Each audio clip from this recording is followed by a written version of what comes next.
Assalamualaikum warahmatullahi wabarakatuh. Waalaikumsalam. Kami dari kelompok 1 ingin mempresentasikan demonstrasi konseptual dengan pembelajaran menggunakan buku teks untuk perancangan dan pengembangan kurikulum pada topik 6. Selanjutnya, perkenalkan, nama saya Arif Lukman Hakim sebagai moderator. Saya Nama Putria. Saya Linda Yuliana. Saya Nafisa Alfi. Saya Meja Rizisa Putri. Saya Evi Komaria. Saya Siti Fatima. Saya Dela Fernanda. Saya Clara Lona Yulianti.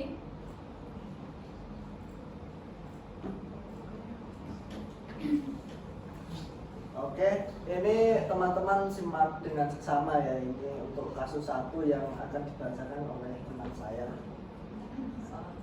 Adalah kasus 1, ada ilustrasi 1, buku teks atau buku pegangan berfungsi sebagai salah satu sumber daya rujukan untuk 3G sebagai landasan desain pembelajaran dengan tujuan yang spesifik dan hasil pembelajaran. Kemudian ada ilustrasi 2. Buku teks atau buku pegangan adalah silabus atau penuntun seluruh kegiatan pembelajaran. Tidak ada tujuan eksplisit di luar buku teks yang digunakan.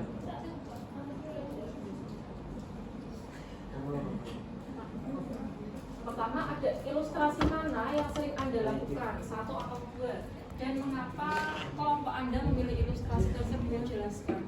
Nah, ilustrasi yang kelompok kami pilih adalah ilustrasi 1. Karena dalam pembelajaran yang kami lakukan, buku teks berfungsi sebagai salah satu sumber yang bisa digunakan guru dan peserta didik. Penggunaan buku teks dijadikan salah satu rujukan agar proses pembelajaran tidak bersifat kaku dan terbatas. Buku teks bukan hanya menjadi satu-satunya sumber belajar, namun terdapat juga sumber belajar yang digunakan peserta didik, yaitu jurnal, artikel, internet, dan yang diakses melalui handphone. Sumber belajar juga dapat berupa benda, alat, orang, atau tempat yang menunjang kegiatan belajar sehingga mencakup semua sumber yang mungkin dapat dimanfaatkan guru. Nah, kemudian yang kedua, ada ilustrasi mana yang menurut Anda cocok dan sesuai untuk peserta didik kekinian, jelaskan. Nah, menurut kelompok kami, ilustrasi yang cocok dan sesuai untuk peserta didik kekinian adalah ilustrasi 1. Karena buku pegangan dapat digunakan sebagai rujukan dan landasan dalam pembelajaran. Adanya tujuan pembelajaran yang spesifik dan terarah. Kemudian, memuat hasil belajar yang sesuai dengan kebutuhan dan karakteristik peserta didik. Dengan pemanfaatan buku teks sebagai salah satu sumber belajar yang dapat digunakan sebagai alat bantu guru dalam merancang dan menyusun pembelajaran yang spesifik dan sesuai dengan kompetensi dan karakteristik peserta didik.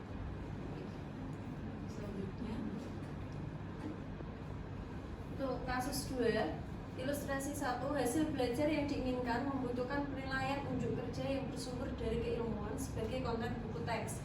Ilustrasi 2, penilaian terdiri dari tes pengetahuan, sikap, dan keterampilan yang ada pada buku pegangan dan mungkin terpisah lembar kerja peserta didik, namun masih terkait erat konten buku teks. Ilustrasi mana yang sering Anda lakukan, 1 atau 2, dan mengapa kelompok Anda memilih ilustrasi tersebut, jelaskan. Kemudian, ilustrasi mana yang menurut Anda cocok dan sesuai untuk peserta didik kekinian, jelaskan. Untuk jawabannya, kelompok kami memilih ilustrasi 2 karena saat mengikuti PPL, penilaian yang kami gunakan mencakup 3 aspek, yaitu pengetahuan, sikap, dan keterampilan.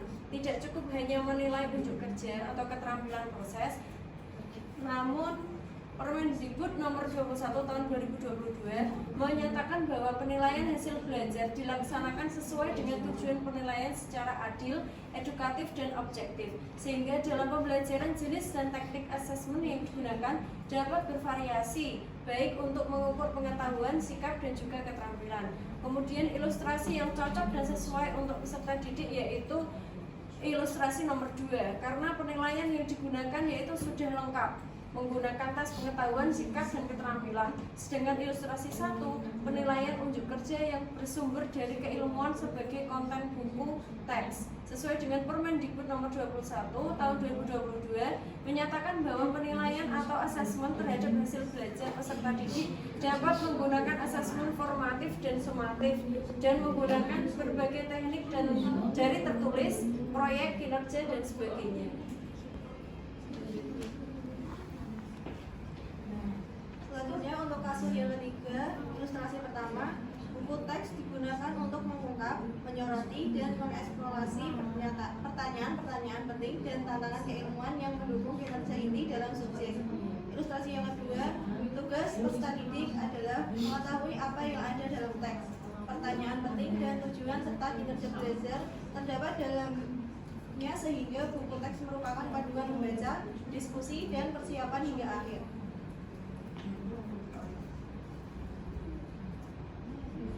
Pertanyaannya, ilustrasi mana yang sering Anda lakukan, satu atau dua, dan mengapa kelompok Anda memilih ilustrasi tersebut? Jelaskan. Ilustrasi yang kelompok kami pilih yaitu ilustrasi 1 karena buku teks tidak digunakan untuk mengungkap, menyoroti, dan mengeksplorasi pertanyaan-pertanyaan penting dan tantangan keilmuan yang mendukung kinerja inti dalam subjek. Hal ini dikarenakan saat buku teks tidak lagi menjadi satu-satunya sumber belajar yang menjadi acuan dalam proses pembelajaran, karena pendidikan paradigma baru tidak diwajibkan untuk hanya berpedoman pada sumber ajar atau buku teks, melainkan adanya kebebasan guru atau peserta didik untuk menemukan berbagai informasi dengan sumber belajar lain, bisa melalui internet atau jurnal. Selain itu, di dalam buku teks terdapat pertanyaan yang jawabannya masih terbatas. Oleh sebab itu, buku teks hanya menjadi panduan untuk mengeksplor pertanyaan-pertanyaan yang ingin dikaji, namun jawabannya dapat ditemukan dalam berbagai sumber, berbagai internet, jurnal, artikel, dan lain-lain. Ilustrasi yang kedua, ilustrasi mana yang menurut Anda cocok dan sesuai untuk peserta didik kekinian? Jelaskan. Menurut kelompok kami, ilustrasi 1 cocok untuk peserta didik kekinian yang hidup di era digital saat ini, karena daya belajar peserta didik saat ini lebih suka membaca literatur via online seperti e-book, artikel, jurnal, di mana hal tersebut mudah diakses dimanapun dan juga tidak membosankan. Karena terdapat banyak fitur yang menarik dan mendukung pengetahuan yang ingin diketahui oleh peserta didik. Mereka bisa menemukan banyak referensi dari berbagai sumber, tidak hanya dari buku teks yang mereka punya, sehingga pengetahuan peserta didik pun makin luas dan berkembang.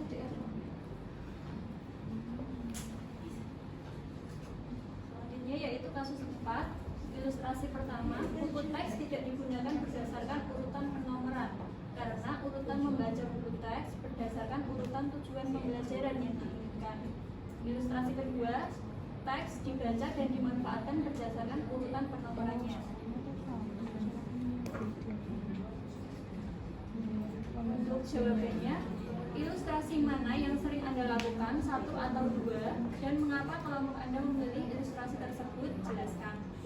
Kelompok kami memilih ilustrasi pertama, yaitu alasannya karena buku teks tidak digunakan berdasarkan urutan penomoran, di mana urutan membaca buku teks berdasarkan urutan tujuan pembelajaran yang diinginkan. Hal ini dikarenakan dalam penggunaan buku teks sebagai media pembelajaran, guru akan lebih fokus pada materi yang akan disampaikan pada saat proses pembelajaran. Guru menggunakan buku teks sesuai dengan tujuan pembelajaran yang telah ditetapkan, bukan terfokus pada urutan penomoran buku teks. Sebagai contoh, guru ingin mengajar materi hak dan kewajiban di sekolah, maka guru akan mencari mengenai materi tersebut dalam buku teks sebagai referensi dalam proses pembelajaran untuk mencapai tujuan pembelajaran yang diinginkan. Selanjutnya yaitu ilustrasi mana yang menurut Anda cocok dan sesuai dengannya. Untuk peserta didik kekinian, jelaskan.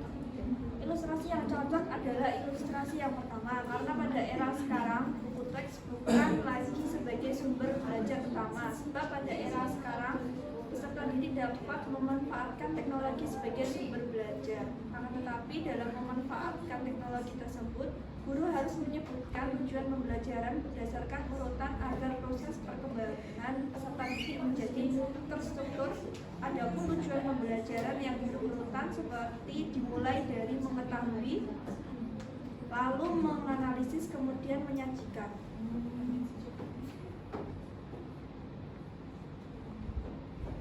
Selanjutnya kasus 5, ilustrasi 1. Buku teks ini adalah salah satu sumber daya dan rujukan di antara banyak sumber belajar.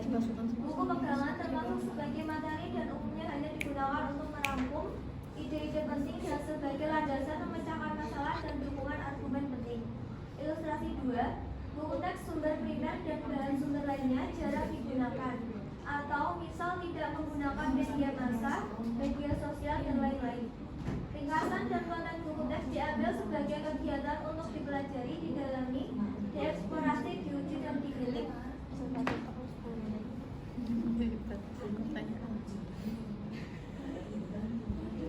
Untuk pertanyaannya, pertama, ilustrasi mana yang sering Anda lakukan, satu atau dua, dan mengapa kelompok Anda memilih ilustrasi tersebut? Jelaskan. Kelompok kami memilih ilustrasi satu karena pada buku teks ini adalah salah satu sumber daya dan rujukan di antara banyaknya sumber belajar. Buku pegangan menjadi bagian materi dan umumnya hanya digunakan untuk merangkum ide-ide penting dan sebagai landasan memecahkan masalah dan dukungan argumen penting.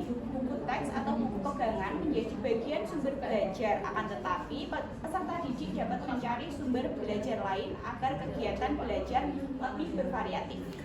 Untuk pertanyaan yang kedua, yaitu ilustrasi mana yang menurut Anda cocok dan sesuai untuk peserta didik kekinian? Jelaskan. Yang cocok diterapkan yaitu ilustrasi 1 untuk peserta didik kekinian karena buku teks atau buku pegangan menjadi salah satu sumber yang dapat dimanfaatkan sebagai bahan ajar proses pembelajaran.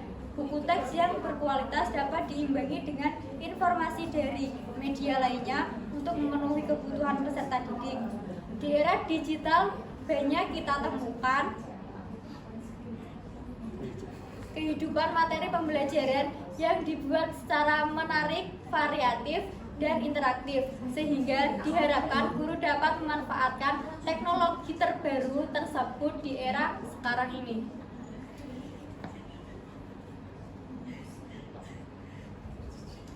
Baik, itu tadi penjelasan materi dari kelompok kami. Mungkin ada slide dari PPT yang kurang jelas.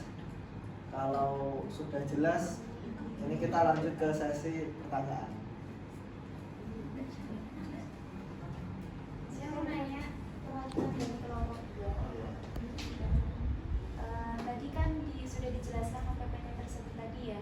Kalau untuk mengingat keragaman sumber informasi yang tersedia secara daring, apakah masih ada keunggulan khusus dalam penggunaan buku teks sebagai bahan pembelajaran kelas? Itu saja. Nah, baik, untuk nanti jawabannya kami diskusikan dulu dan pertanyaannya kami simpan dulu. Selanjutnya ada lagi yang mau bertanya? Saya perwakilan dari kelompok 3 izin bertanya, menurut pendapat kelompok Anda, apakah buku teks masih relevan dalam proses pembelajaran mengingat ketersediaan informasi melalui internet dan sumber digital lainnya itu semakin luas? Sudah, terima kasih.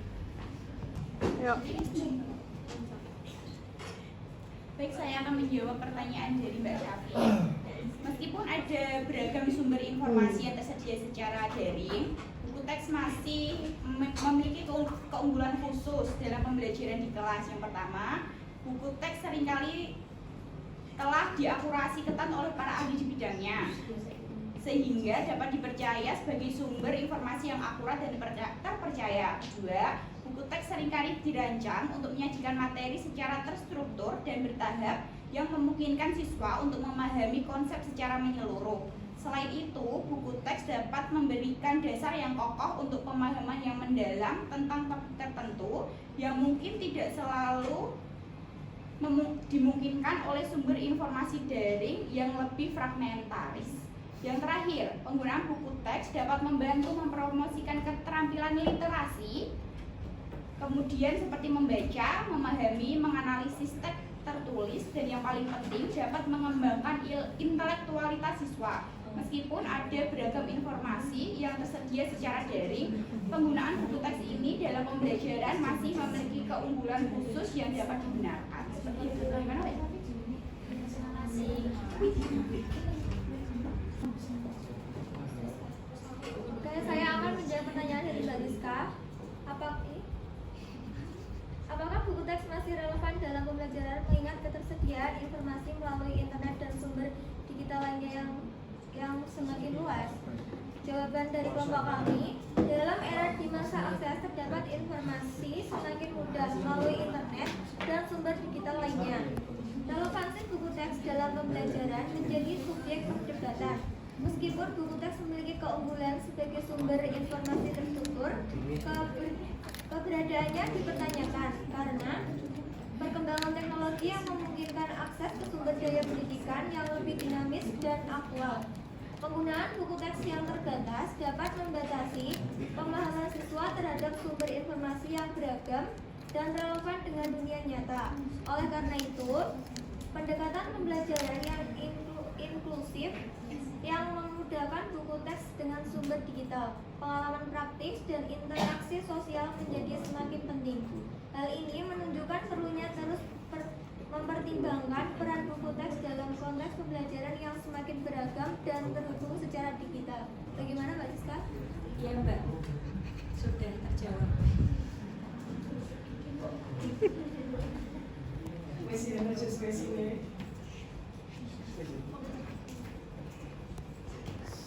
Baik, itu tadi presentasi dari kelompok kami.